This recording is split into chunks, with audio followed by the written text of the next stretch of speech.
guy they were working with ran out of the book. Yes, Alistair O. The guy was standing in the front yard. William McIntyre. Yes, the lawyer. Okay, so I'll continue on. Alistair O, sooty and smoky, burst out of the mansion's main entrance, hobbled toward his BMW, cradling something against his chest. He looked terrible. His pants were ripped and his face was white with ash. Amy had no idea how he managed to get out. She almost called to him, but something held her back. Alistair staggered past William McIntyre without hardly a glance, jumped in his car, and peeled out down the driveway. He didn't go looking for them either, did he? Amy looked toward the woods, but the man with binoculars had disappeared. Stay here, she told Dan. She ran toward Mr. McIntyre. Dan, of course, didn't obey orders. He followed her, coughing the whole way. By the time they got to Mr. McIntyre, the entire mansion was collapsing. The heat was like a new sun. Amy knew there'd be nothing left to salvage, nothing except the jewelry box she was still clutching. She set the box down and rolled Mr. McIntyre over. He groaned, which at least meant he was alive. Amy wished she had a cell phone of her own, but Aunt Beatrice had never allowed them to have one. She fished around in Mr. McIntyre's pockets, found his phone, and dialed 911. He took it, Dan wheezed. What? Amy wasn't really listening. She sank to her knees and watched as the only place she cared about went up in flames.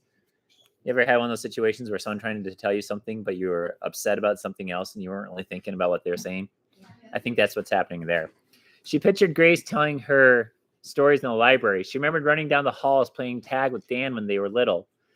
She thought of the secret nook in the bedroom where she liked to read with Saladin on her lap. All gone. Her whole body shook. Tears welled up in her eyes. For the second time in her life, fire had robbed her. Oh, there's another clue there, right? The second time in her life, fire robbed her. Because of her parents. So that really tells us most likely their parents died in a fire. Amy. Dan sounded close to tears, but he put a hand on her shoulder. You've got to listen. He took it. Alistair did. Amy wanted to tell Dan to be quiet and let her mourn in peace, but then she realized what he was talking about. She got unsteadily to her feet and stared into the distance where the BMW's taillights were disappearing down a hill. Alistair O had tricked them. He'd stolen the Poor Richard's Almanac with their mother's notes, their only lead in the quest. Chapter 6. Dan had always wanted to ride in a police car, but not like this. His chest still hurt from the smoke. He sat in the back seat of a police car with Saladin on his lap and tried not to wheeze, but every breath was like inhaling sand. If you just brought your inhaler, Amy chided, but he hated his inhaler. It made him feel like Darth Cahill or something. Besides, he hadn't had an attack in forever, and he didn't know they were going to get caught in a fire. He couldn't believe the family mansion was gone. He'd woken up this morning, sure that he and Amy would inherit the place. Now there's nothing left, just a smoking mountain of rubble. The police detectives hadn't given them many answers. It looked like arson, they said. You know what arson is? Yeah. Arson's fire set on purpose. Sometimes houses catch on fire and it's an accident, like an electrical issue, like a spark just kind of happened and caught fire, or someone was made a meal and overcooked it or something, or left the oven on. But this looks like someone put it on purpose. The fire spread too quickly to be an accident. They said William McIntyre would be okay. Amazingly, no one else had been hurt. Dan had told the police about Alistair O leaving the mansion in a big hurry. He figured he might as well try to get the old creep in trouble. But Dan had said nothing about the 39 clues, or the secret library, or the strange guy with binoculars. Do you guys think Alistair said it? Yeah. I don't. And the reason why I don't is when he came out, his clothes were ashy and torn. If you had set a fire on purpose in a mansion that you were in, you would have found a way out before you set your fire. I would hope. Alistair O is not dumb. I don't think he'd go, I think I'll set a fire and then see in this room I'm trapped in and see if I can find a way out. No, I'm guessing that someone else said it because they were trapped in there. Yeah, and if he had an easy way out, then there should have been a different way out. Okay, I think you guys all want to share that, but we have a short amount of time. So if you really feel like you know what it is, you want to write it down in a notebook or something, that's fine. Again, though, if your math isn't done yet, all the questions on section C, all of them, all of them, then you're working on that right now. It should be on your desk as we're speaking, not once you're done eating, like now, because we have 4 minutes left to read aloud.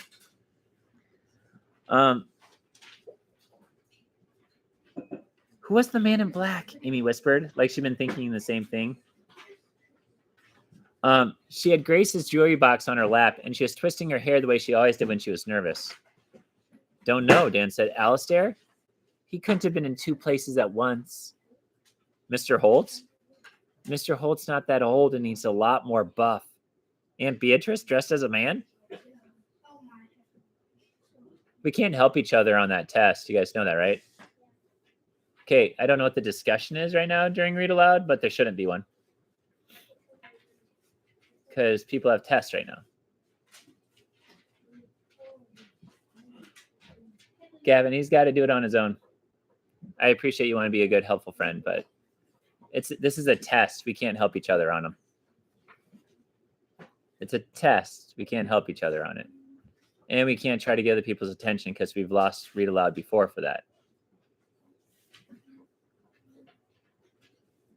They're trying to figure out who the man in black is.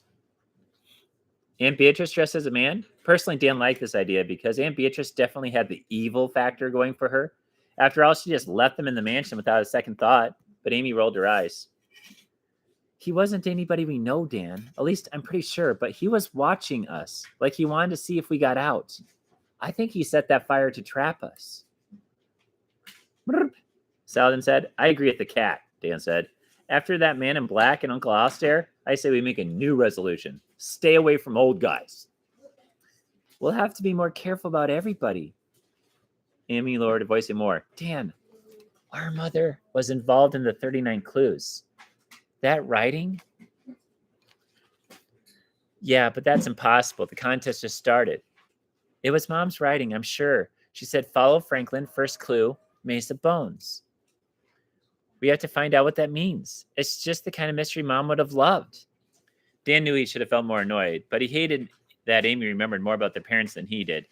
He would never have recognized their mom's handwriting. He had no idea what kind of person she'd been. We lost the book, he grumbled. We've kind of failed already, didn't we? Amy traced the monogram on the top of Grace's jewelry box. Maybe not. I have an idea. But we're going to need an adult. Alistair was right about that. We'll never be able to travel without one. Travel? Dan said. Where are we going? Amy glanced at the cop. She leaned closer to Dan and whispered, first, we need a chaperone. And quickly, Aunt Beatrice is going to call social services soon.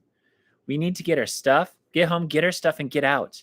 If the police find out we've been disowned, they'll take us to a foster home or something. We'll never be able to find the 39 clues. Dan hadn't thought about this. Yeah, because remember, they're staying at a place now, but Aunt Beatrice is their guardian. She said she was going to disown them, meaning they're going to be orphans completely. And if they find out they're orphans, the police are going to come take them to foster homes. Dan hadn't thought about this. He didn't know much about foster homes, but I figured he didn't want to live in one. Would a foster home let him take his collection? Probably not. So how do we get an adult, he asked. Rent one? Amy twisted her hair into a noose. We need something somebody who will let us do what we want without asking too many questions. Somebody old enough to look like we're being chaperoned, but not strict enough they're going to try to stop us. Somebody kind of pliable. Does pliable mean we can lie to them? Brr, Saladin said. Like that sounded like a good idea to him as long as he got fresh fish. The police car turned onto Melrose Street and pulled up in front of their weathered brownstone apartment building. Is this the address? The cop asked. She sounded bored and annoyed. Yes, Amy said. Yes, ma'am. You sure there's somebody home? Your guardian or whatever? Nellie Gomez, Dan said. She's our au pair's a nanny. His eyes widened.